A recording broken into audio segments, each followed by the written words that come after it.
Sorry, Mads, about this, bringing up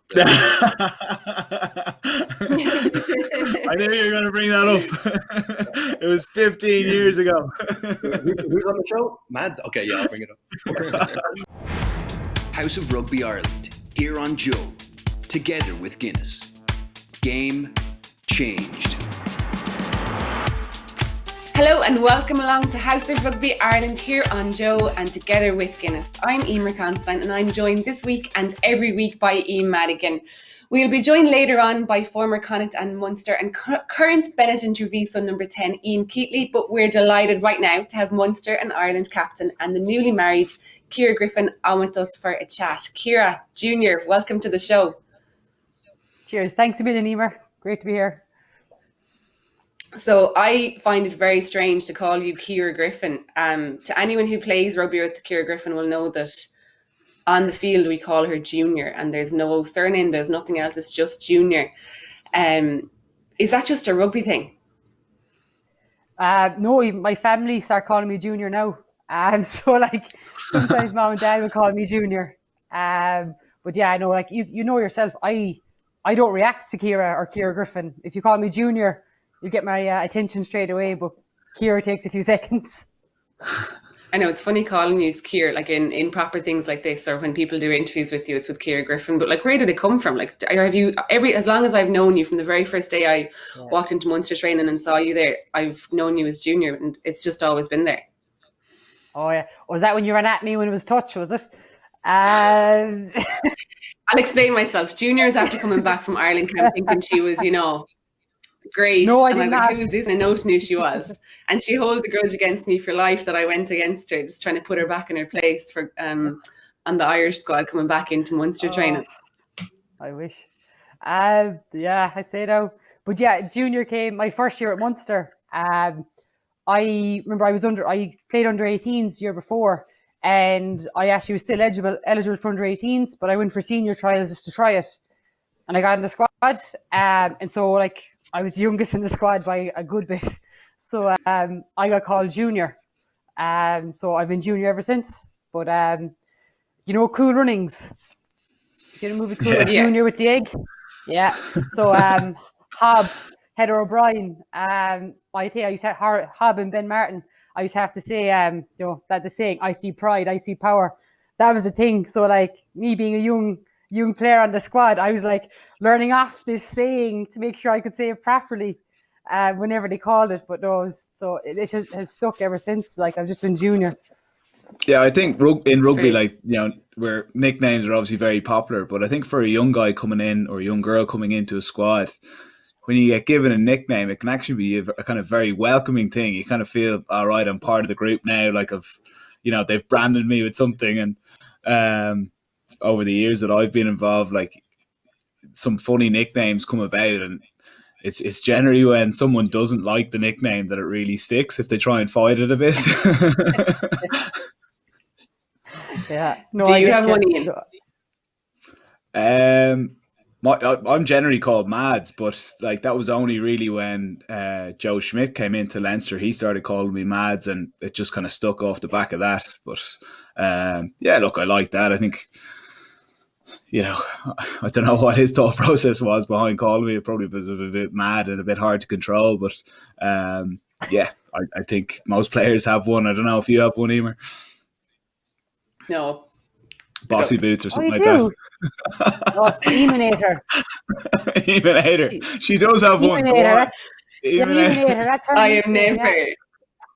I am never living this down. Like even the last week we were out for dinner with a few of my friends, and you know the way you have to sign your name with for contact tracing at the moment in restaurants. My friend just wrote all our names down, but then she was like, put your number there down beside your name. And she had written Emernator. And I was like, for God's sake, like it's a year on and it's never going away. Thankfully, Ian, you were probably abroad for all of that, but you missed the constant air ads ahead of the World Cup where like I played people's screens for a full summer. So I apologize. I did not realize how much it was going to annoy people, but it was, oh my God. If I got paid for every time that ad got played, I'd be a very rich person at the moment. Anyway, brilliant. Did you have a good Christmas, both of you? Yeah, it was great. Lovely Christmas. Flew, but no, loved it. we had to have 2 Christmas dinners, so still full from that. Yeah, it was great. It was funny, obviously, this year with all that's gone on. Like, usually we'd spend the day calling around to both sides of our families, but to be honest, I was knackered from training. I was happy out just camping up in the house and spending time with mum and dad. And look, different this year, but it was very enjoyable all the same. Is it strange to have, like, would you be watching what you're eating, obviously with the Interpro games around Christmas time? Like, is your Christmas dinner, you've probably never known any different though, as a professional rugby player playing games at Christmas time?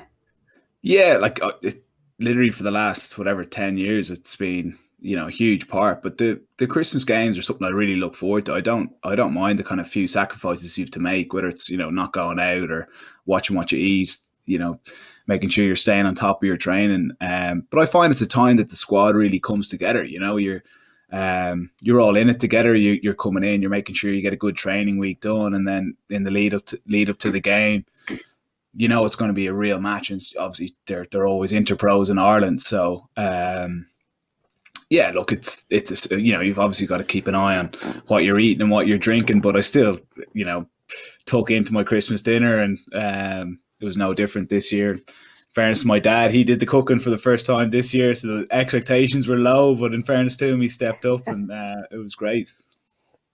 Well, look, you're still alive anyway, and you had a good performance last night. And we're hoping to have lots of rugby talk with a couple of COVID-related game postponements in the Guinness PRO14. However, both Munster's home match against Leinster and the Zebra game against Ian's Benetton were both postponed. But there was Guinness PRO14 action last night as Ulster travelled to Galway to take on Connacht.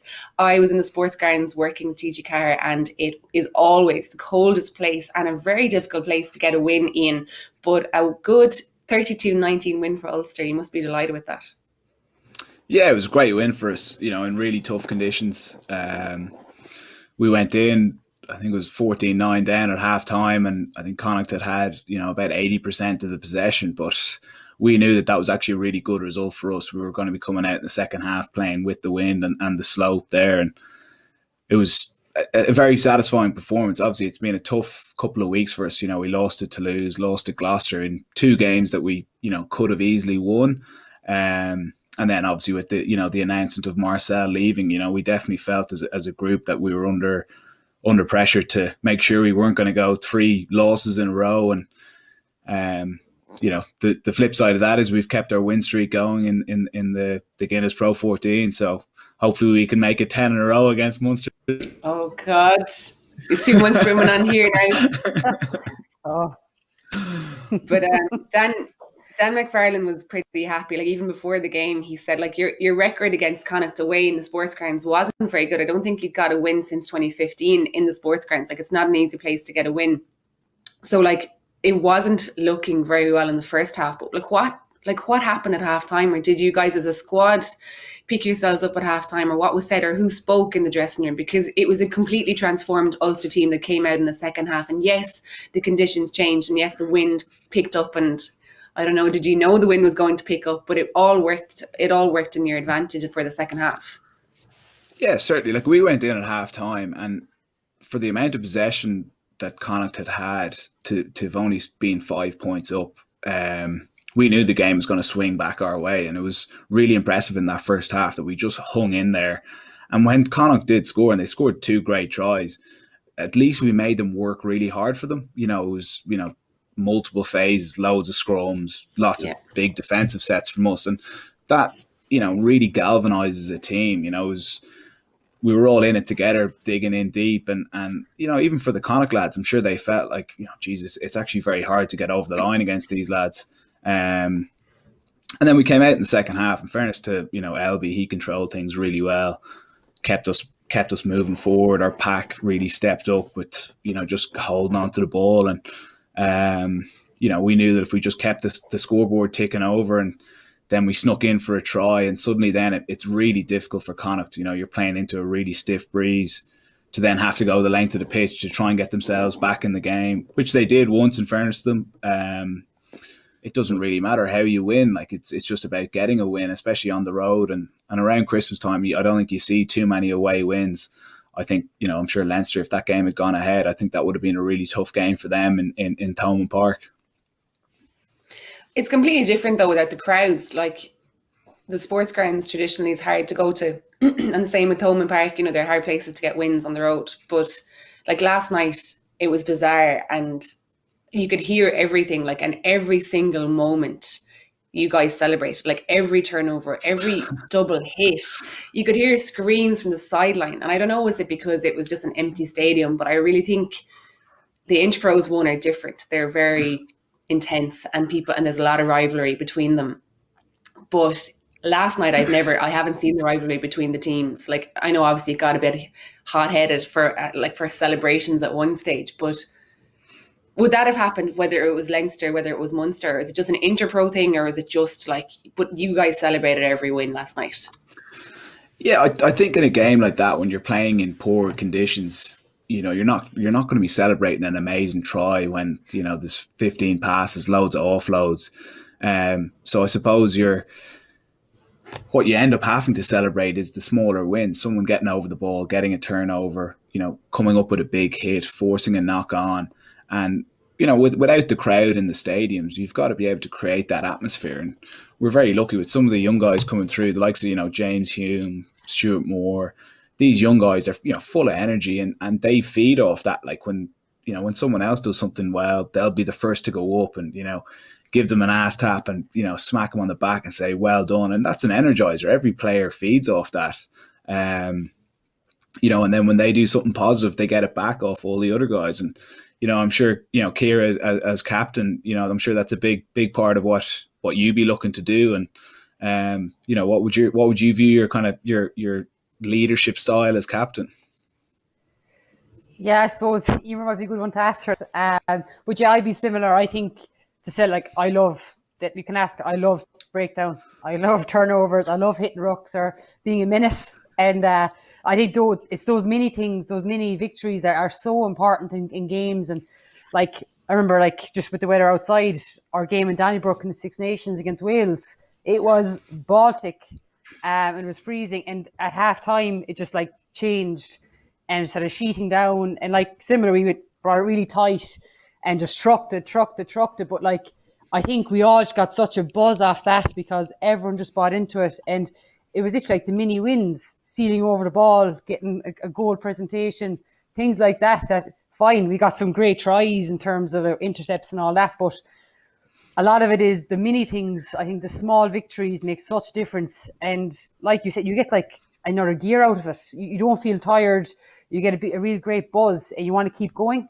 I think I love the mini victories, to be honest. Yeah, certainly. I think as well, and I'm sure you'll relate to this, Eimear, being stuck out in the wing in poor conditions. But it's very easy to almost feel like you're out of the game. And I'd always say to our back three guys, look, just keep finding your voice, keep the conversations going, keep talking, and you'll actually end up feeling like you're much more in the game, even though you might have done very little. Then when the opportunity comes your way, you're still connected with the game, as opposed to just waiting out in your wing, getting cold, and then by the time the opportunity comes to you, it's almost like a bit of a shock. Yeah, 100%. And even I suppose you just have to adapt to the game plan. And last night, it wasn't pretty rugby. You weren't going to see slick offloads and nice little kicks through. It was just keep the ball and keep possession. And that's what you did. And you trucked through and you made game line. And it was simple rugby. And similarly, going back to what Junior said there about the Welsh game, it was actually called Storm Kiera that day, wasn't it? It was, yeah. It was Storm Kiera. And it was hilarious, just because obviously Junior's our captain, but it was horrendous. We were just carrying the ball, but we weren't doing anything special that day, but just carrying the ball meant that the Welsh girls didn't have the ball, and it just frustrated them. And all it took was just one missed tackle and then we got a try. And similarly to you last night, you trucked away at the basics and you did the basics right. Yeah, there was handling errors, yeah, there was mistakes, but it's the basics that will get you through rugby games. And sometimes winter rugby will do that to you. But I suppose going on to a completely different thing, but similarly with the Rainbow Cup that's been newly announced, that will be an opportunity for players to play in summer condition in summer, first off in South Africa, another chance. You know, there's a lot of talk about it, and we will chat about the Rainbow Cup later with Ian Keatley. But the other piece of news, and someone who I actually would think is very similar to you, Junior, used to play at 6 and now currently at 8, is Marcell Coetzee. Really physical, really dominant in the breakdown, very similar players actually. But we had him on the show last week.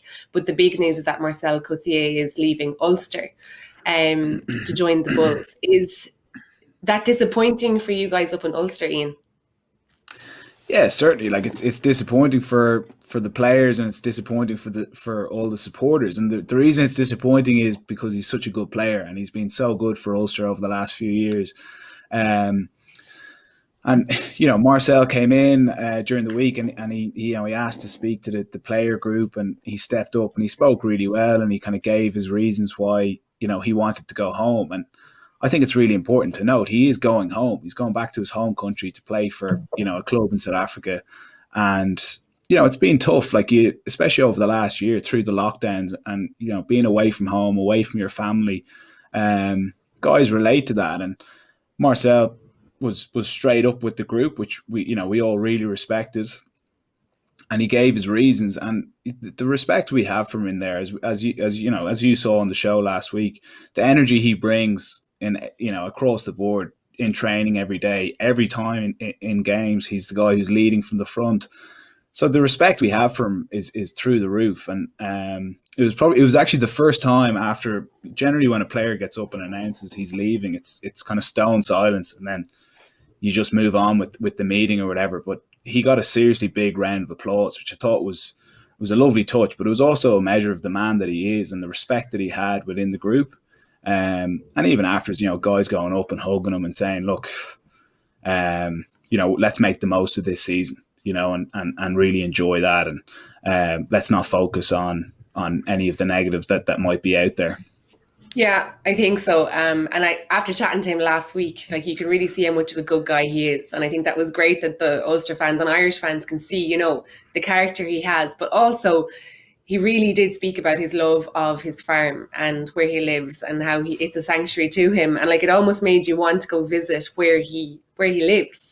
I checked it out on Instagram as well. What was the name of it? The place he's living on. And it's just like animals all around. Like, it's crazy. So like, you don't blame someone for wanting to go home and wanting to play, you know, with the Bulls, who are a super team. And obviously, you know, in a year where his aim is to get onto that Lions tour. Yeah. It's also important to note as well, he's been unlucky. Like, he missed out on the World Cup in 2015. He was unlucky with an injury in the 2019 World Cup. He wants to go back and really be part of that Lions tour and you know, live it with the South African players, and then continue on with one of the South African franchises. So yeah, it was funny. He actually mentioned, he was like, oh, look, it's going to be really shit playing against you guys in the Rainbow Cup. And someone shouted out, it's going to be really shit for us. But yeah, look, it'll certainly be an interesting one playing against him next year. Well, look, the good news is he's here till the end of the season, so we have lots of Marcel Coetzee left in an Ulster jersey, which is good. So, Kiera, we'll focus on you, and we'll start off with where you started. I suppose you started off with GAA down in Kerry. How did you get into rugby, and was there like women's rugby or girls rugby when you were growing up in Castleisland? Yeah, like you said, I was a big GAA head. I played football, handball, all growing up. But Dad was actually always involved with the rugby club locally, Castleisland RC in town. And like, I always remember I used to go to some of the matches with him. Like, I was only on the sideline, like, watching him, like, he was coaching, and I'd be there, like, making sure the water bottles are filled, or Dad always had a thing where he'd tuck his pants into his socks, and sure, I'd be doing the same thing in the sideline with Dad, like, so I'd be like trying to be like his mirror image.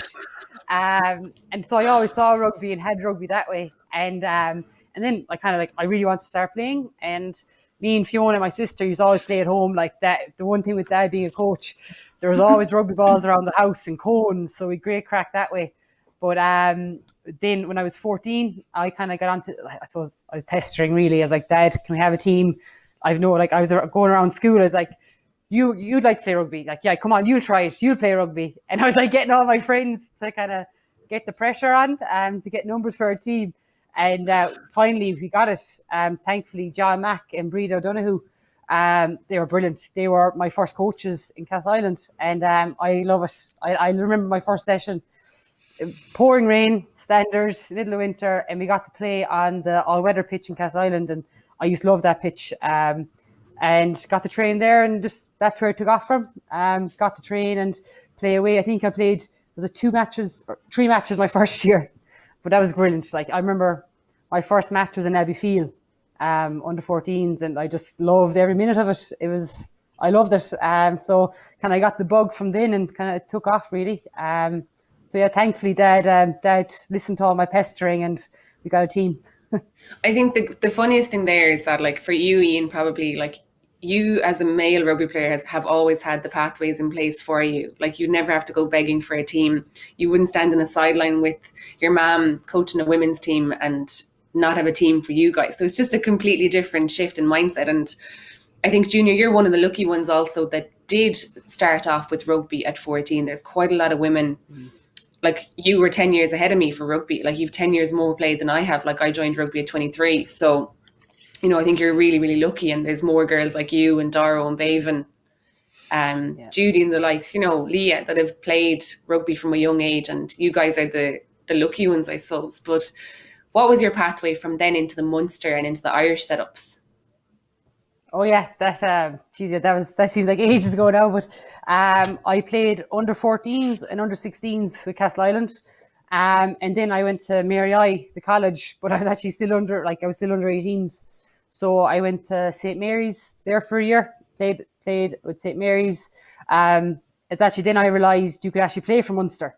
I never realised there was a Munster women's or girls team under 18s. And I remember Chloe Pierce, actually, she was at Mary's, and I was like, and I remember Chloe, I was like, there's no Munster under 18s. She's like, no, there is. And she's like, you should go for trials. And I was like, I won't make that a fit, like, not a hope. But I remember, I remember Dad, he was a legend. I was in Mary I, so, and the trials were in CIT. And the way my lectures worked, the last bus, I would be late for the trials. So Dad drove from Kerry to Limerick, collected me in Limerick, drove from Limerick to CIT, brought me for my trial, watched the whole trial, was there, like, and I remember like, he was standing and he was just such a security blanket, honestly, because I was out of my comfort zone. They actually thought because I was from Kerry, I'd be a good full back. And I remember I was like, oh Jesus, like, I went in, like, and sure, I was afraid to say anything. So I was like, yeah, okay, no bother. So I was in full back, but sure, I was laughing because I kept going into the ruck. And you know yourselves as full backs, like, you're not meant to be in all the rucks. So, like, no. I'd be rushing up into all these rucks and hitting them and everything. And there'd be no one in the backfield, and I'd be sprinting back the court. Oh, but they realised halfway through, okay, she's a forward. Like, so for the second half, I went into the pack, and sure, it kind of went from there. And remember, I got on the under 18 squad. We played 2 matches. We played Connacht at home, we played Connacht. We beat Connacht and Ulster. Sorry, it was Leinster, and we played Leinster and Thurles. Freezing day, and we won both our matches. And then from there, got onto the Munster senior squad. Played at Munster for a few years. I got, then after, I think it was my 3rd year at Munster, I got called in for a trial for Ireland. Delighted, absolutely buzzing. But you know yourself, when you're a young player in your own head, you always think, yeah, I'm ready. I'm definitely ready. I'm strong enough. I'm big enough for a squad. Which I was tiny. Like, looking back, like, Jesus, I don't know how I even thought it. But obviously didn't get my first trial. Obviously was disappointed, but like, I got feedback, worked on my feedback. Second time, I was like, you got a second trial. I was like, yeah, I worked on all the work on to my first time and got stronger. Like, you can ask them at home. I lived in the gym. Like, I was in the gym the whole time, constantly running, really strict in my diet. So much that my parents nearly cracked up in that low. Like, I'd have to make my own separate dinners, my own food. Like, I was very, very strict to myself. And then I remember I didn't get the second trial, and I was just totally dejected. Like, I was like, what am I doing wrong? Didn't know what I was doing wrong. Went back into the gym again. And then I remember it was during the Interpros before the final against Leinster. Tom Tierney rang me and said, look, we'd like you to come onto the Irish squad. And I'll never forget it. Like, I was just over the moon. Buzzing. Like, I was just, Oh yeah, I bawled. Of course, they bawled my eyes out. You know what I mean? Or like delighted. And then I went up. We played Leinster, and we beat Leinster in the final. And I was just buzzing. Like I was like, oh, I'll never forget that campaign. It was 2015, and it was just up in Thomond Park, beat them, and it was just amazing. And it was like, yeah, I'm ready now. I know I can go into this squad. And then when we had our first camp in October. And I broke my leg in my very first contact drill. So I was like, right. So I had that, and I'll never forget. I was like, first of all, it was just like, you know me, like I love contact drills. I was like, right, this is my bread and butter. I'm going to love this. Savage. Simple, didn't I tackle, and just the way I was tackled and landed, my leg just snapped. And I was like, I heard a crack, and I was like, nah, it's fine. So I got the physio to strap it. I was like, just strap it there. And I remember I ran 2 links. Yeah, and I ran a link to the field, and I was like, oh, it feels a bit like it kind of kept giving way a bit, and I was like, oh, there's something wrong here. Like I was like, no, it's not fully right. And sure, then I got a scan, and it was actually broken. I was like, oh, for God's sake. Oh my God. To you, that sounds bizarre, but for girls who know Junior, that literally sums up her. Like it's. What did you say? You have to be dead to be carried off. You have to be dead to go off the field. Like that's her motto. Oh yeah. I'd have a broken femur. I used to be unconscious. Other than that, you should be in the defensive line. Oh my God. But yeah, I'll never forget it. But like, I remember when it happened, I was like, it's like pure surreal, because you know sometimes when you sprain your ankle, you kind of hear a crack, and I was like, probably just a sprain. But I got the scan, and I saw I was literally in half, and I was like, okay. And I remember actually Briggsy, she was brilliant. She brought me up to camp that time, and I remember I was petrified about telling mom and dad. Like I remember I was actually sick to my stomach at the thought of telling him. And I was in the car with Briggsy, and she was weak at how I was explaining it. I was like, I let the conversation go on for a few minutes, and I was like, so yeah, a bit of news. Like I got hurt. I kind of broke my leg, and they were like, what? I was like, but I broke my fibula. It's the best bone to break, so I broke the best bone in my leg. It only takes 5 weeks. Like that was my mindset. Like I was like, of all the bones, it was the best bone to break. So I was back, but like I remember I was back in the gym. I was still in the softcast. Yak, my coach, Richard Lee, he was like, "You're mad." I was like, "Look, I got the yoga balls." So I kind of half inflated that. So it's that. So I put my leg on that. So I was able to bench, do all uppers the whole time. And like, even in the gym in Tralee, they knew me, like, because I used to come in with my crutches, my big green cast, and I'd have a skateboard in a backpack. I'd be going around my skateboard. So I'd be able to, literally, so I could go on the rower. So I'd have like one leg in the rower, one leg, my cast on the skateboard, and I'd be flying away like, oh my God.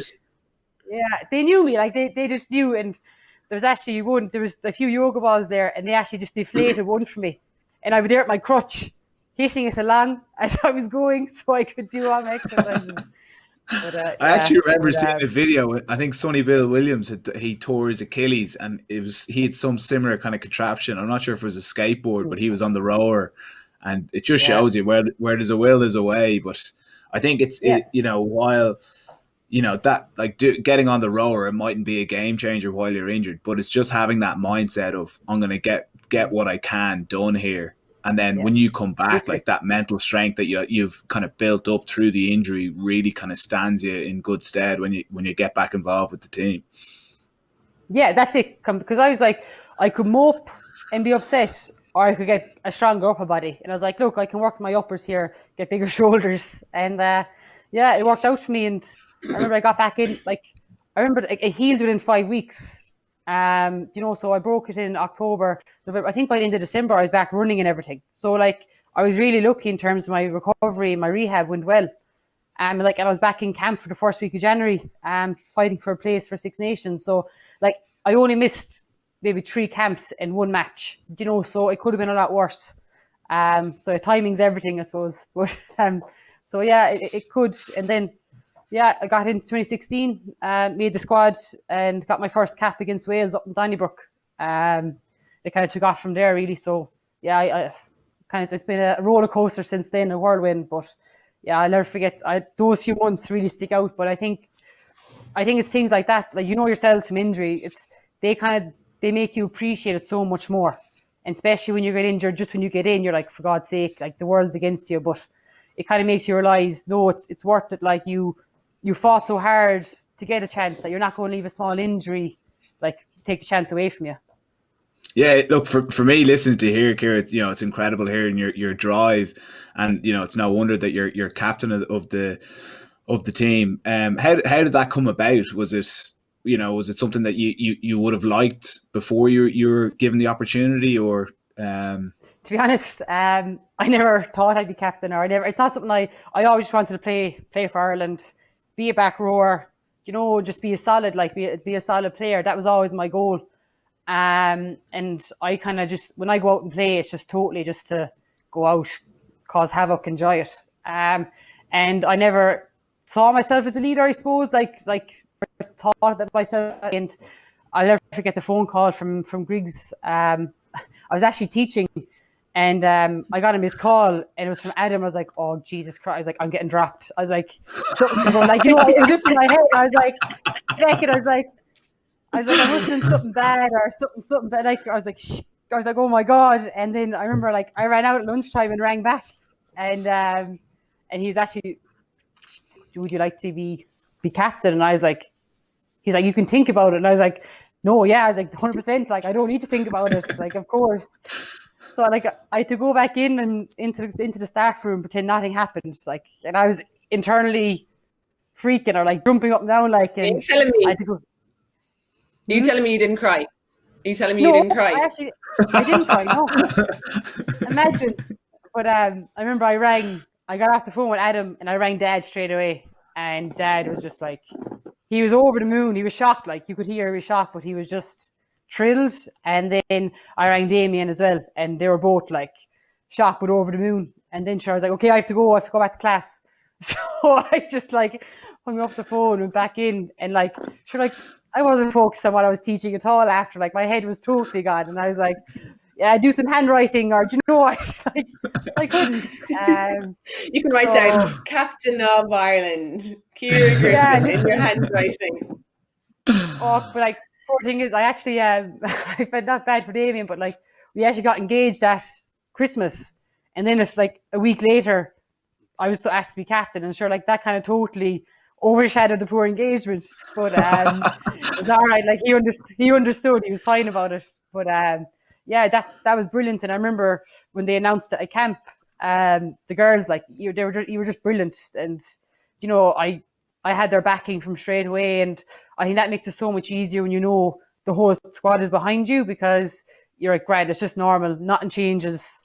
And that was massive for me, and I'll never forget that. Like, in that room when they announced it, and the girls actually gave a round of applause, and I remember I got chills, and yeah, I'll never forget that moment, and it kind of took off from there. And I suppose I'm still in the job, so I'm not doing too bad, hopefully. So we'll keep going. I'll never forget it either. I was actually in New Zealand after the World Cup of 2017. I went traveling, and I was in New Zealand in a hostel, and I remember reading the news, or you would text, or someone would text, say junior's captain. And you know, you've ultimately, like, instantly you're just happy. And I imagine, like, I wasn't there when it was announced, but I think from the start, nobody, like, everyone was, it's just, for people that don't know junior, it's your unassumingness that, like, you just do a job. You go out in the field and you do your job, and you don't talk unless you need to talk. And when junior talks, everyone listens. And, like, you don't talk for the sake of talking, and everyone in the squad will say the exact same thing. And like, to be captain of Ireland at 24, from the outside looking in, people might think that's crazy. But for anyone in the squad who knows you, and not to blow, I hate bigging you up here. It's going to kill me listening back to this. But for anyone who doesn't know her, she loves the limelight. No, it's like, she hates the limelight. Oh yeah. She just wants to play rugby and hit rucks and win and get everyone in the defensive line. And genuinely, people do it for you. And like, even that day that you got injured in Donnybrook, playing against the USA, and you weren't there for that game in Twickenham, like, our performance was based on the fact that we were doing this for junior. And that was one of our best games and one of my most memorable games. And it was because our pre-game speech was, Junior would love to be here. Let's do it for her. And like every team talk, and Ian, I joke at you for crying half the time. But Kiera, you've met your match. You have met your match with Kiera Griffin here. Like, there's not a speech, there's not a halftime talk, there's not a pre-game talk, there's not a jersey presentation that she doesn't cry at. And it's her emotion that she brings. Like, we joke at her, and she jokes at herself when she's in the middle of a speech and the tears come. But it's the emotion that she brings, and that's why, like, you feel it. Every single thing she does is for the green or the red or whatever jersey she has on her, and it's the pride that she has in it. And people on the outside don't see that, but we do. And she's still captain, so she's doing a good enough job. She's doing a good job, for sure. Junior, how do you find it though? Like, how do you find captaining everyone and trying to manage all of us? Yeah, I actually find it okay. Like, grand. Like, at the start, I remember I think I was taking, you're trying to take too much on your shoulders or trying to do too much. But now, like, with everyone has their own role. Like, the girls are brilliant in that everyone helps with different things, So, like, it's not all falling on the one person. I think that's really important. That I suppose our leaders have to realize that we're all here for the same reason, So you're here to play rugby for your country. You're here to improve, here to get better, and like, that's an intrinsic motivation that everyone has, and you shouldn't have to bring that out, because you should have that to be there, if that makes sense. And it's just kind of fine tuning it. And that's what I kind of realized, that I think at the start I was kind of focusing a lot on everyone else, if that makes sense, and forgot about my own game for a while. Say the first year, I'd say, and then I kind of realized, okay, look, you when you play well, it helps. So I just kind of said, look, I started focusing on me a little bit and my own game and what I can control, and working my work-ons and what I can improve. And I think I found, since I've started focusing on that as well, it's made it a lot easier, if that makes sense. And that I just love it. It kind of becomes a second nature now. And as you said, I'll only talk when I need to talk. Sometimes I'm just pure silent, and that's fine. Other times I talk. The dirty look. Yeah, you get the teacher look. Right? Let's start working here. But yeah, that's it. Really, like, I love it. I now looking back on it, I don't think I'd change anything. I love being captain. It's a massive honour captaining your country. Like, not to mind wearing the green, but actually getting the captain, the girls and captainy, it's brilliant. And like, me and Damien actually talked about it last week, where I was saying, like, Jesus, how lucky am I getting to play for my country, but also get the captain such a great bunch of girls. Like, so, yeah, I wouldn't change a thing, and I love every minute of it. Yeah, Kiera, obviously as captain, your voice would have the biggest pull within the women's game. We've spoken on the show before about the challenge with resources. Obviously the French team and the English team are fully professional. Is there any changes that you'd like to see going forward? I know for me personally, when I was in Bristol, we worked in tandem with the ladies team. The guys used to go down and coach a bit, and a lot of the time the ladies would come and view and help out with our sessions. Is that something that you'd like to see in Ireland with the national team, and also with a provincial level with Munster? Yeah, I think that'd be class, because like, we all have the same goal. We all want to put in the best performances, and like obviously the lads, you have more caps, because you suppose you get more games, you get more things like that, opportunities, and I think you learn so much from playing, and that rugby intelligence you get in games and experience, and that match day experience. And I think everyone can draw so much from each other, and vice versa. And I think it'd be nice, like you said, to have that working relationship. And I think it's great in Bristol that's what he did, because like, I remember, like, in Bowes for years, the senior lads used to train the girls, and they loved it. So I think I'd love to see like a working partnership, like a kind of, I think that's brilliant, because it was the same in Bristol. We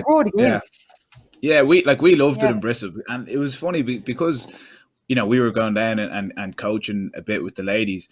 We were reinforcing with them what we should have been doing ourselves, and then it almost became more second nature to us. So it I think giving us that understanding, and as well, I suppose, just having that ability to coach is something that, we're all, a lot of players are going to use when they finish up playing. But yeah, I definitely think that that's something I'd like to see more of. Like, I'm sure if you got on to Peter O'Mahony or Johnny Sexton, I think that that's something that, the having the men and women's team working together more going forward and sharing the resources is, for me, it just makes sense. Yeah, completely, because like we've all been there, and that's why I think we need to realize as well that you don't have to keep all the knowledge to yourself. Like, you're not, like, I see myself like with the younger girls coming in, like I try to share everything I know, because you want to help them and share what you know, what you learned. And it's not like you're keeping every secret to yourself. That makes sense, because if I tell them now, they might get selected ahead of me, or things like that. It's actually just share the information, because you want the best 15, like you want the best team, and whether you're on it or you're on the bench or whatever, once it's the best 15, you'll be happy. And that's what I've realized. And like you said, I think sharing the information is brilliant, because like there was it last month, I went down to Castle Island. They were doing Give It a Try, and there was like 85 kids, and I was like, oh my god. And there was a good 50% of that was girls, and I was like, brilliant. I am loving this. I'm like, they were there from under 6s to under 12s, under 14s, and there was girls in every group. And I was like, this is amazing. And they were flying, and I was like, and like you said, I was just doing a few teaching points, a few teaching cues, and I was like, geez, I should start doing this myself properly, because like you have the cues, but it's to do it yourself as well. But like, you'll coach it perfectly. And I'm like, maybe I should start doing this in game. But and it's like it was brilliant. Passing, and is like, it? Passing. I got 3. Yeah. Go on, Eimear. Yeah. Teach them how to pass. Well, I got 3 passes in the last game, so that's a PB for me. So look, we'll keep it at that. But so things like that. But Eimear, I'll pass when you're in a good position to catch it. Okay, that's what I'll pass. Thanks, all right. Thanks, Joe. I'll make sure to catch it. We can't go without mentioning the fact you've mentioned your dad quite a bit as being your influence, but there's another very important man in your life, and you were recently married. 2 weeks married, so you're currently. Are we interrupting you from your honeymoon at the moment? Congratulations, by the way. Yeah, congratulations. Cheers. Thanks a million. Yeah. Look, happiest girl in the world, to be honest. Still buzzing from it. I'm a very, very lucky girl. Got married on the 17th of December because we were meant to get married in July, but obviously with the pandemic, we couldn't. And look, we're very fortunate to have got married this month. And to be honest, we wouldn't change a thing. It was just perfect. With the smaller numbers, you wouldn't even realize it. It felt like there was hundreds of people there, but it was just so close and intimate. We're still on cloud 9. We're just delighted, and as I said, it's great to finally call him my husband after all this time, putting up with me. As I said, you can't do a runner now. So loving it. We got married in my old local church, Ballymac, and then we had our ceremony in Ballyseedy Castle. It was fab. It was just magical. Like, I think I'm not, as Eimear said, I'm not one for the limelight or dresses or things like that, but like, I loved every second in that castle. Like, you felt like a pure princess. It was brilliant. It was magical, to be honest, and we're both loving it. So just enjoying it now for the last few days. We went away for a few days as well, which is lovely.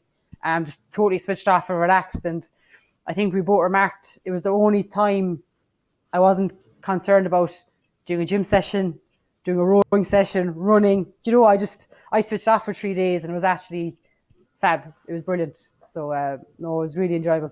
He's a patient man, as Eimear knows. He definitely is, Damien. Good man. With this being our final show, producer Pat had a good idea for the Guinness House of Rugby Hall of Fame, and we asked you, all our Twitter followers and all our Instagram and Facebook followers, what their rugby highlight of 2020 was. I'm sure we know what your one is, Junior. But David Callahan wrote, Argentina in their first game back, beating a full-strength New Zealand. The out half and also their captain's performance was outstanding. So David Callahan, welcome. You are in the Guinness House of Rugby Hall of Fame. But Ian, what would your standout moment have been from 2020? Obviously very unusual year, but I think for me, being part of the Bristol journey over the last 3 years, unfortunately I wasn't able to play in the final 3 knockout games in the Challenge Cup. But for a club like Bristol to have come through the championship, they've been up and down over the last few years, and get promoted, stay in the Premiership, and then push for trophies last year, and seeing them winning silverware was huge for the club and for the city. So I got a lot of satisfaction from that, and was something that I look back with proudly. So it was great to see them lift that, and hopefully they'll go on to better things now. Absolutely. Junior, what about you? A standout rugby moment of 2020? As you said, it was a strange year, but I think one of mine was definitely getting back after the Six Nations was postponed and getting training as a group again. I think we realised how lucky we were to actually get together and train and get that win and that home win against Italy. I think that block there stood out to me because it just showed. I think it just showed that something changed with us. I think there was like that light bulb moment. I don't know. I just felt it. I was like, yeah, something's changed, and everyone bought in, and we just got that good performance. But that was my favourite moment of 2020. Just after everything, the pandemic, all the changes, we got back. We had the same goal, the same focus, and we went and played a rugby and enjoyed it. I think that for me was my standout. Absolutely. Well, Junior, Kiera Griffin, it has been fantastic to have you on and chat to us today. We'll be right back to chat with Ian Keatley. House of Rugby Ireland, here on Joe, together with Guinness. Game changed. Welcome back to part 2, and we're delighted to be joined by Ian Keatley. Ian, all the way over in Italy at the moment, how has things been over the Christmas period with your wife Lisa and your daughter Beth? Yeah, it's been, and my new son now, Quinn. So Quinn just arrived 3 months ago, and they were in Ireland. She actually had the baby in Ireland. So I actually missed the birth, which was a bit upsetting because of like the whole COVID situation. But they're over here now. They came over 3 weeks ago. So it was great to have them here for Christmas. So all happy days now. Very busy time for you. So your game at the weekend on December 26th against Zebra got postponed after they confirmed a small amount of COVID cases. What's the latest with that over there? Yeah, we played Stade Francais, and then after we played Stade Francais, we started getting 1, 2, 3 cases. So we were meant to play Agen the week before, and I think it ended up being around 6 or 7 cases. So we took the proper protocol. We stopped training. We actually that week, I think I got tested 6 times that week. So just to take the precautions, it was the right thing to do. We all went into isolation, and then it there was still 1 or 2 cases. There was still positive cases the week after. Still the same guys, but I think it was just taken into account that it would just be player welfare and safety if we just called off the game, which for rugby players, like game called off for Christmas is actually not too bad a thing. So we got to enjoy our Christmas dinner. So. It's probably the same with the Leinster and Munster boys as well. It's obviously a really great. You've been there. You've been in those Interpro games in Thomond Park on Stevens' Day, and like they're great games. But, without the crowd and everything, it's very different this year. But I'm sure the Leinster and Munster boys were enjoying their time off for the Christmas as well. Yeah, definitely. For the crowds and for the spectators, and for a time, those Stevenson Days games are unbelievable. The atmosphere is so intense, and it's probably, since I came over here, it's probably one of the big things that I miss about playing rugby in Ireland. Those inter derbies with the big crowds, or playing in the Aviva or playing in Thomond Park. Like I knew kind of when I did sign to come over here that would be the biggest things that I would have missed. And Mads, you even know when you moved to France and Bristol, like nothing compares to those games around Christmas time or those big inter derby games. So no, they're incredible. And I was talking earlier on the show, the sacrifices you have to make around Christmas, you're delighted to make them as a player, because those Interpro derbies are incredible. And they're like the old Irish trials. Everyone's competing to try and put their best foot forward, to try and put their hand up for Irish selection. And the rivalries from in camp, rolling into games is brilliant. And we see that every year. So it was a pity. It was a pity to see that Leinster Munster game called off. Obviously, as it's transpired, luckily there was no actual positive cases. I'm not 100% sure what happened, but I think there was maybe some false positives, and then they got retested and they were all good. But I know the supporters really look forward to that game, and especially off the back of the two sides going so well. I think they're both unbeaten this season. It would have been great to see one of them lose their unbeaten streak. yeah, exactly. I even watched it, obviously Leinster have been doing it for a while, but even just watching Munster play at the moment, it looks like all the players are really enjoying it, and they're actually scoring one or two first phase tries or like 3 phase tries, and you can see their game is really evolving, and even the forwards interplay it's actually really enjoyable to watch. But they're still physical. They're still a nuisance at the breakdown, which is kind of like the old Munster traits, and they still play a kicking game, but they've just found a bit of variety in their game now, a bit of attack, and it's enjoyable to watch, and I say it's enjoyable to play for them. Yeah, certainly. I know you're fulfilling a similar role to what I had in my final year in Bristol.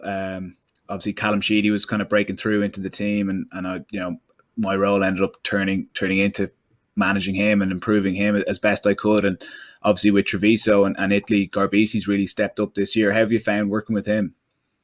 Yeah, he's a really nice guy, and he's really willing to learn. And the first few weeks we were just chatting and just trying to give him a bit of advice. But talent wise, he's fast, he's strong, he's good kicker. So I think it's exciting for Italy. Obviously, it's a bit of a nuisance for me that. Listen, I'm 33, going to be 34 in April. So, and it's my last year. I don't know whether if I'll play on or not. But so, as a rugby player, you can see how things develop. I think I've been around the game long enough to know that these happens. And I think if it was happening when you're younger, you kind of start having self-doubts or start worrying a bit. But I think as I said, I'm 33.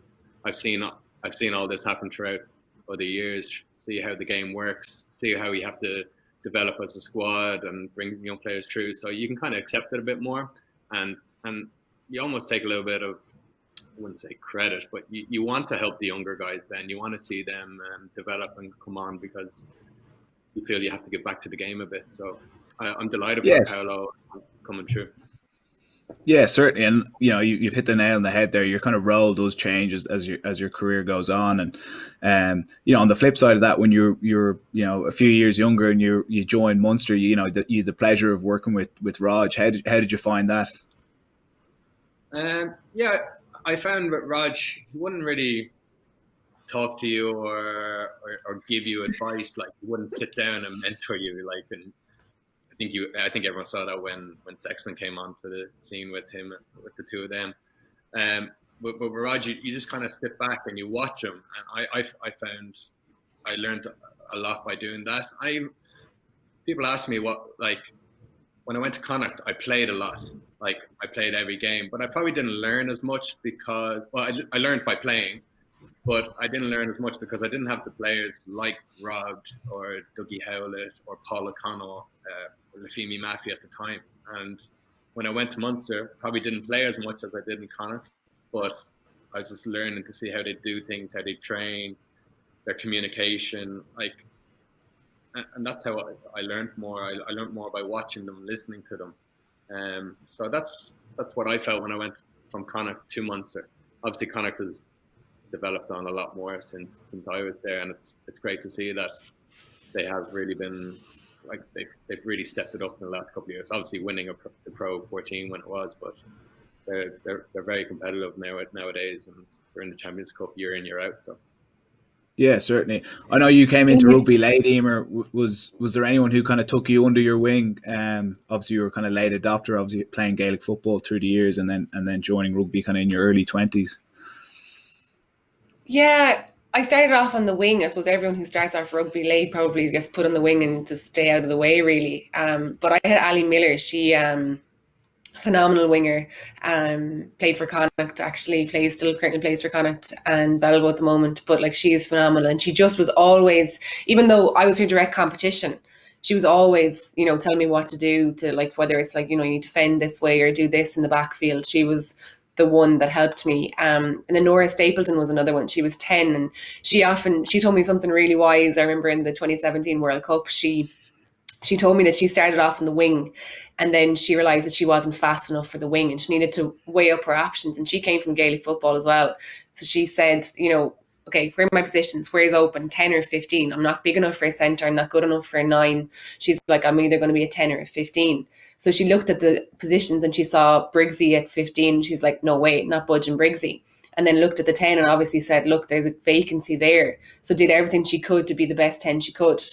And she was one of Ireland's best 10s there. But like, you just have to, I suppose, adapt to the game as well. But she was really, that's maybe why I might have moved into 15 at the moment, because I'm like, right, you've got Baven on one wing, you've got Lauren Delaney and the, okay, I can catch a ball. So I am in 15 at the moment. So wise words like that are what spur you on as a player. But Keith, you know, you chatted about the Munster boys at the moment and about how they're playing like such great, as a Munster woman, and obviously you still have Munster in your heart. You know, it's the young guys, like it's the young guys coming up that is really good to see. Like Ben Healy at 10, like he's playing cracker. I think he's injured at the moment, but himself and Craig Casey, they're just phenomenal to watch. And I think it's something that Munster would have lacked in the last few years, was the coming through the academies and the youth mixing in with the likes of DLN Day and CJ, Peter, Manny. You know, it's the mix, I think, that is really adding to the game at the moment. Yeah, exactly, and that's it. I think that's what Leinster have kind of got spot on over the years. That mix of the experience with the young lads coming through, because sometimes, and it happened to me when sometimes you get thrown in there and you're like, this is your chance, but you're mixed in there with a lot of young players, and everyone knows that if you play with good players, it's going to make you look better. So they're getting a nice mix here going with, as you said, with the young lads. And it's Craig and Ben in experienced positions, which you need a lot of experience in. And yeah, they're mixing in with the likes of Delande and Chris Farrell at 12, 13. And it's just great to watch. But you can see that they're enjoying playing their rugby. I remember watching Munster a few years ago, and even when I was playing, like I remember going out there and not really enjoying it, like, because it was kind of the game plan. Well, not the game plan. We just weren't enjoying what we were doing. And I think when you have a bit of variety in your game plan and you can see it working, and like both those players, we want to be innovative. We want to be creative. We don't want to just crash it up the whole time, like, because it is boring. And if you say every week, crash it up, it takes its toll mentally and physically. But when you have that little bit of initiative at the moment, which they are doing in their set piece, their first phase, second phase, third phase attack, you get over the gain line easier. You also score first phase tries, and I think that's what Joe Schmidt kind of nailed a few years ago. Like, Leinster and Ireland were scoring first phase tries and getting easy 7 points by doing a lot of innovative work off the field. It's much easier. Like those young lads like Ben and have come in, and because Munster have been on a good win streak, you know, their confidence grows week to week. But you can also, it gives the coaches a bit more leeway to be a bit more expansive, to try, you know, better moves off you know, scrum and line out attack, you know, getting the forwards to get the ball out of their hands more. Whereas if you're, you know, winning one week, losing the next week, or poor performances where you're scraping over the line, teams start playing within themselves. And I think that's probably something that Munster did suffer from for a few years. Yeah, and Munster, they scraped through their first 2 matches. They just barely got wins, but wins just gives you confidence. And then they got 2 good wins. That's all of a sudden you're on a 4-week streak, winning streak. And then, yeah, as Matt says, it just grows in confidence. And I know we're talking about Craig and Ben, but like, even when JJ's come in, like, JJ's kicking really well. He got golden boot last year, and you know what? It's good for JJ to have competition with Ben, and Ben to be pushed by JJ, and they seem to be doing that all across the squad now, where when they can bring in different squad members, and it's not weakening the squad at all. It's adding to it, and that's what Leinster and you can even see Ulster doing that now as well. They've got really good squad depth. I like what the 10s always give, what the 10s a bit of praise as well. You're always in a difficult position and under pressure in those situations. Giving JJ the plug there, but also Ian, Ian Madigan, you got 22 points last night, and Keats, just how hard it is to get some points on the board in a very, very windy sports ground. Yeah, exactly. And before we got on, I said, well done to Mads, just in case people think that. No, it is. We actually played there with Benetton a few weeks ago, and the wind was, honestly, now, there's no word I was twice as bad as what you suffered last night. And we were playing into it, and we literally couldn't get out our own half. And even though I played in it, like, I was struggling to kick the ball, or I kick a restart up the middle of the field and the wind would just take it, and I kicked one, like kicking the ball up in the middle of the field, and it was going out in the touchline. It was crazy, and it's you need a little bit of luck. You do need to know how to play it, and I think Ulster played it really well last night. And it's people watching on. You actually can't see how windy it is when you're watching on TV, or even if it's raining. I don't know, cameras these days look amazing, because you look at a match, I look back at a match, I'm reviewing it, and I'm like, it's not even raining or windy in this, but you have to be there to experience it. And yeah, it's not a nice place not a nice place to go when it's rainy and windy up there.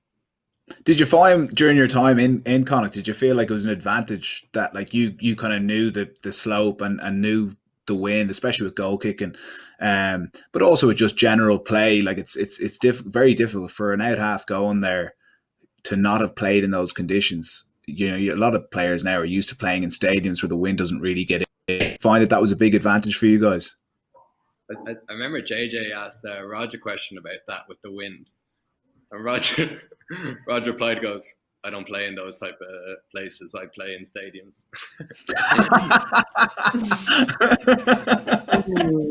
So that's what Rod gave JJ in Galway. But yeah, you do, and people just think it's like, yeah, you obviously your kickers, your 9s and 10s need to know your strategy around kicking, but like the whole team needs to. Most times into a wind or a thing, you need zigzag patterns. You need to hit around the corner, then change direction, maybe put even little grubbers through. In a way, a little grubber through, bringing on the full back is another contestable. But the whole team needs to know that if you're going one way and you change the direction and put in a kick and nobody's expecting it or nobody's chasing it, it looks like a really bad kick. So your whole team needs to be thing. So on your question there, with Connacht, whenever we played up there and it was wet and windy, first of all, you have to embrace it. If you're going and you're like, oh my God, it's going to be a horrible night, you've nearly lost already. You have to embrace it. Everyone has to understand the game plan and what your kicking strategy, and also people think that when you have the wind behind you, you're just going to kick the leather off the ball. It's actually a good time to move the ball, bring them forward, and then put in the kick. So there's different strategies around playing into wind. It's not just kicking the leather off the ball. Yeah, certainly. Like we found that, like when you're playing with the wind behind your back, they've got to cover the backfield. So quite often you'll find they'll have, their winger back deep, their full back in the other corner, probably their 9, because they've got to sit so deep, their 9's got to cover the chip line. So instead of attacking against 14, suddenly you're attacking against 12. So it's, while people watching should be like, oh, they should be kicking it using the wind, that can actually be the best time to attack and manipulate teams. Yeah, 100%. Ian Keatley, I'm sure you and Madigan as backs relish the good weather and playing rugby in good weather, and I think that's one thing that the Rainbow Cup will bring to us or bring to you guys. Very exciting that they announced it. I suppose one positive is that it will be a summer tour. It'll give you guys an opportunity to head down as far as South Africa and play in some warm weather. Keats, what is your opinion of the Rainbow Cup with the 2 pools of 8 teams? What's your opinion, first off, of the Guinness PRO14 being cut short with the top 2 teams making the finals? Well, our season's not going too well at the moment, so I'm kind of happy it's going to be cut short. So I'm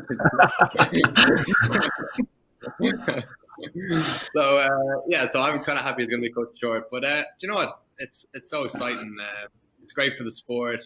It's great for the players. As I said, I don't know how long more I've been playing, so I'm just so happy because I started off in was it the Celtic League, and then went to Rabo or the Pro Direct. So like I've come from that going into now a Rainbow Cup. I was like, this is cool, this is exciting. Get to play like the top of the South African teams, which is when you're younger. I think I had a Stormers jersey, so it's kind of cool to get to play new teams, and I think it's going to be great for the competition, great for the game, and it's going to be great for young players, because I think the Irish team only beat South Africa in South Africa there in a series there not too long ago, but now they'll be more regularly playing against these South African teams, against these South African players, and they'll get more used to playing against them. So it's going to be good for Irish rugby, and it's going to be good for South Africa rugby, and I thought it's going to be good for the game. Yeah, with obviously the Cheetahs and the Lions previously, how did you find those kind of tours? Did you find they were kind of enjoyable, broke up the season, or were they a bit of a nuisance? The first one, we just had my daughter, so I enjoyed the break away for 2 weeks, but my wife 2 weeks away. But it was still a good experience, and because we both had South African coaches at the time, we had Razi and we had with Johan van Grant. They actually were used to playing in those conditions. I know the Cheetahs, you play in high altitude, and they had like really good game plans. Like the Cheetahs, Cheetahs are called the Cheetahs because they want to play fast, they want to play expansive.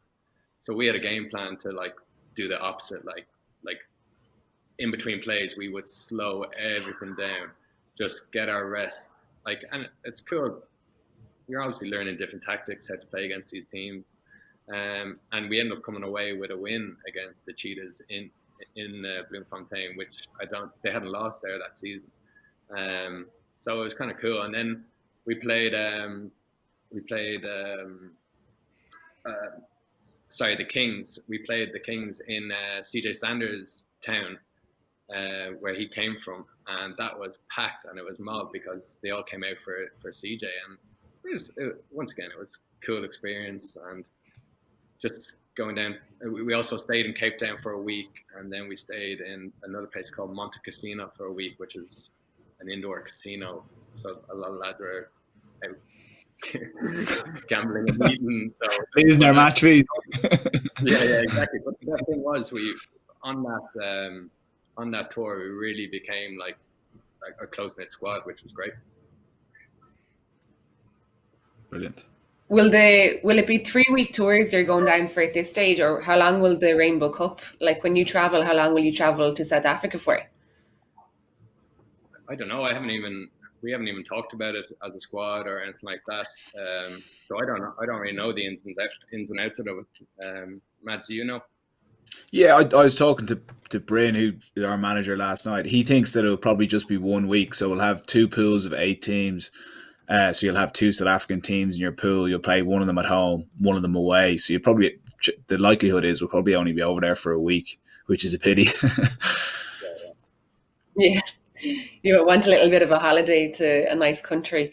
From chatting to Marcus last night at your game, Ian, he was just, the one thing that really worried him about the Rainbow Cup was, one, the amount of games that you guys have to play between the Pro14 and between the Rainbow Cup. I think it amounts to over 150 games. Like, that's a lot. Obviously not every player will play that amount of games, but also he had reservations about the fixtures that come the final, both the South African team and the team that makes it into the final, like whether it's an Irish team or whatever, that they won't have their best players because they'll be gone selected for either the British and Irish Lions, or they'll be with the South Africans training. So like, would you, in Madigan, is that one thing that you'd worry about at the very end, is that it actually won't be the 2 top teams with the full squad playing in the final?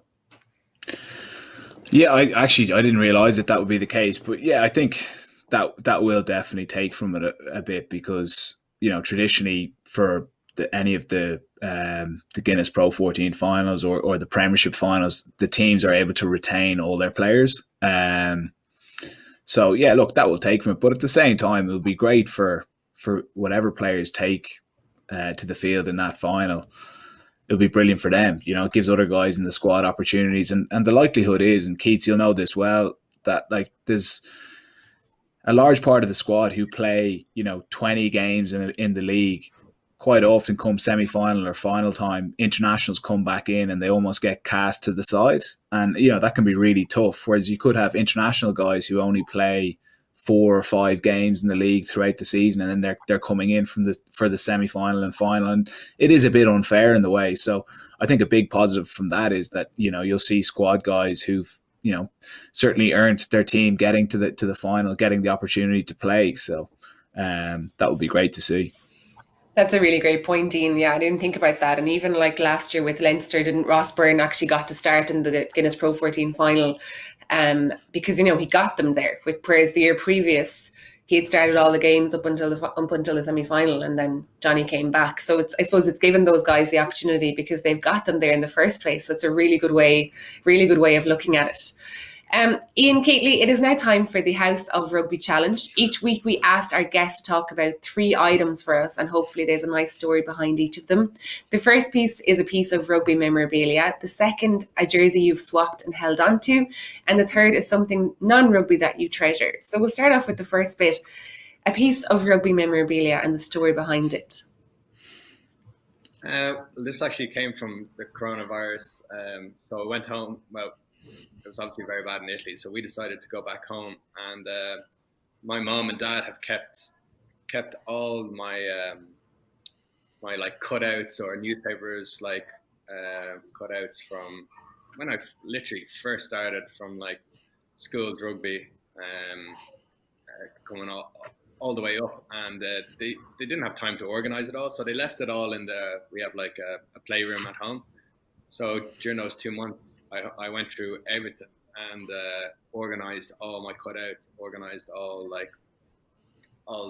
I had like jerseys there, I had medals, I had things, and it just kind of reminds you of all the good times. Like, it's so easy to remember all the bad times when it comes to go well or things, but like all those cutouts just reminded me of so many good memories and good times, and organizing it and going through photos of different matches, and it was just so good. And do you know what, when I'm thinking back at it now, like just playing in those early days, playing like schools cup rugby, or I remember we went to an Ireland under-19 World Cup in Dubai, and there's nothing, wasn't to do. Sorry, Mads, about this, bringing up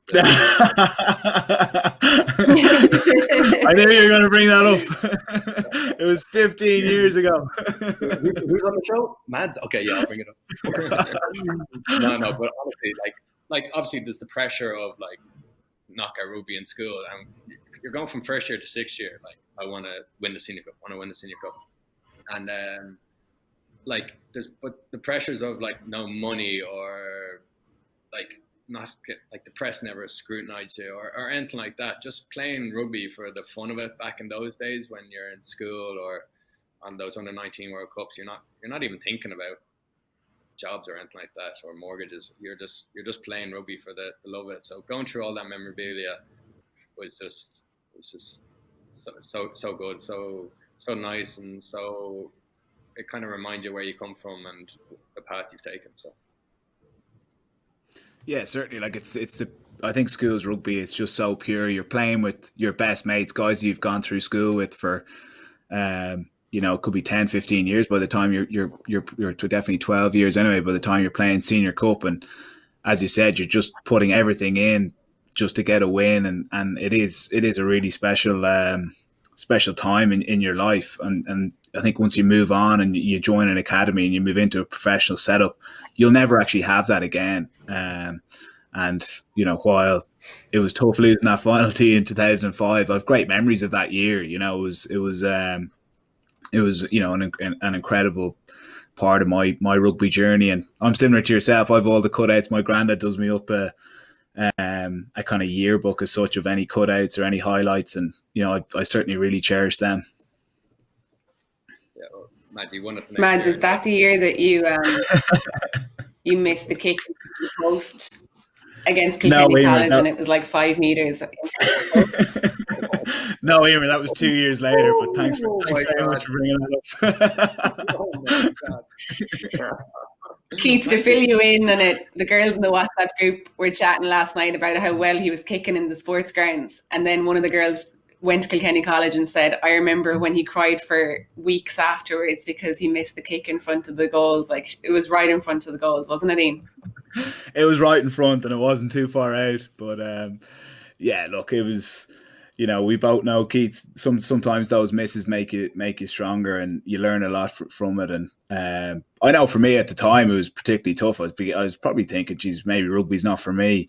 But look, you get over it, and you find a way to improve. And once you get into a professional setup, you kind of figure out ways to improve your technique or improve your mental strength. And I probably look back on that and say, you know, in a weird way, it could have been the best thing that happened to me. Keats, a jersey that you swapped and held on to? Well, so I actually, I was thinking about this, and it's actually not one that I swapped, but we all got given our Axel jerseys when we played after Axel passed away. We played against Glasgow in the Champions Cup, and I can't really explain the day, the atmosphere.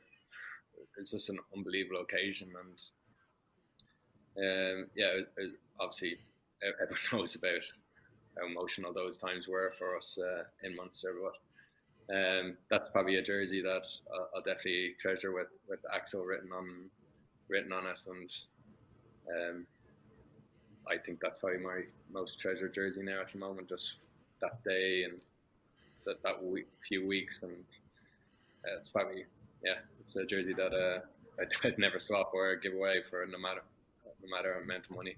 With the Axel thing, Keats, like, that was such an emotional time, but as a squad you really came together for that Glasgow game. And even CJ, we had him on a few weeks back, and he spoke about his influence and impact that he had on his career, in his early career with Munster, and that he was really a support, and like, he was a crutch for him. Like, as a manager, he was just a different type of manager, I suppose. Had you played with him before he was manager, or was that before your time?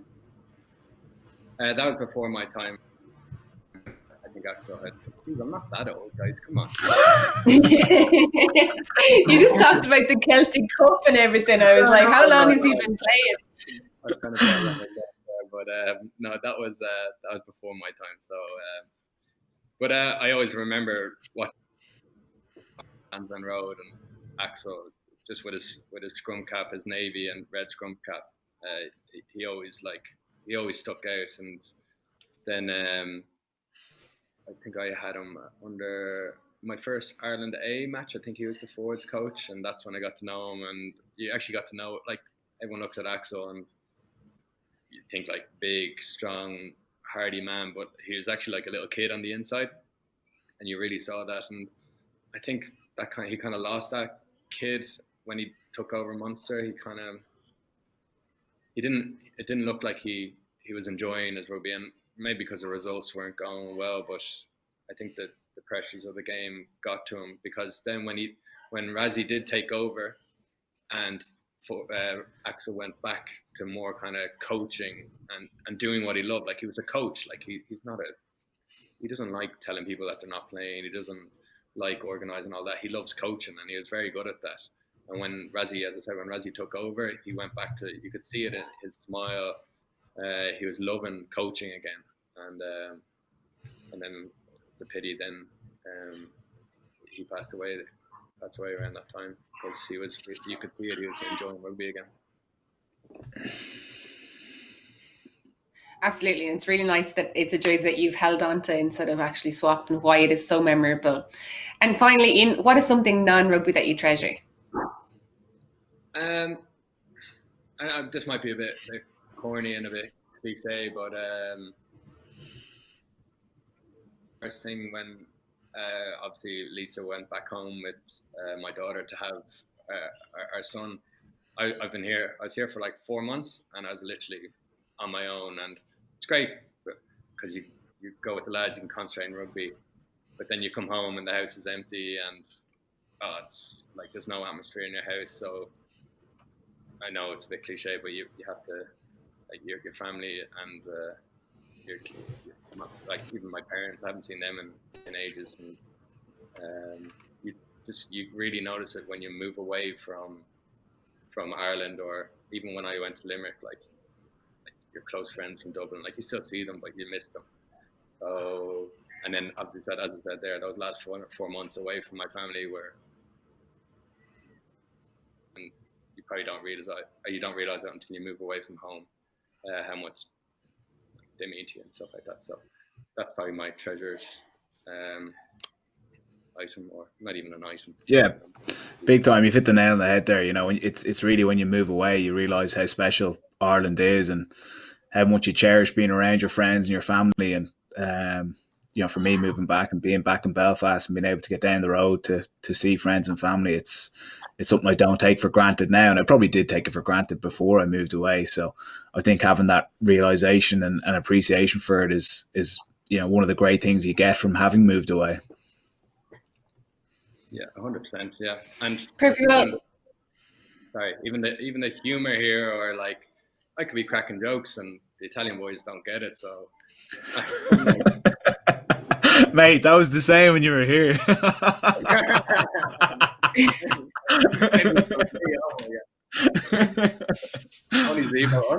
How's your Italian? Have you learned much Italian when you've been over there? Yeah, well, I know how to communicate, like, on the rugby pitch. So, like, I've just picked up loads of words, and then even when I'm like talking to people outside of rugby, like I'm still using like rugby lingo in my conversation just to try and get by. But I can understand it quite well now, which is really good. Like, so when people are talking to us, like Lisa, my wife, is always like, "What did they say?" And I can translate what they said, but it's just like constructing a sentence and with the verbs. It's quite difficult. It's hard without using rugby terminology. Without using rugby terminology and actually talking properly to someone and not sounding like a baby when you're talking is difficult. But listen, Italy's been great. I learned, like, I was just so glad to get out of the Irish system or the bubble for a while and to go and experience it. And as I said, me and Mads talked about it, you kind of appreciate Ireland a lot more once you move. But I'm glad I tried it. I'm glad I tried Italy out, and I'm just glad now my family's over, and I'll be looking forward to moving back to Ireland in the near future. Right. Very good. Well, Ian, it's been great having you on. Cheers for coming on and having a chat with us today. Thanks, Eimear. Thanks, Mads. Best of luck for the rest of the season, Eimear and Mads. And sure, I'll chat to you soon. Yeah, thanks a million for coming on. I look forward to catching up in the new year, Keats. Enjoy the time with the family there, but see you guys. Cheers. Thank you. Thanks so much. Bye. So cheers to everyone for watching and listening. Don't forget, you can continue to get involved in our Facebook group and on Twitter. A big, huge thank you to producer Pat, Paul, Cullum, Anthony, Paddy, and everyone that helped getting this show together. This has been House of Rugby Ireland here on Joe, together with Guinness. Slán go fóill. House of Rugby Ireland here on Joe, together with Guinness. Game changed.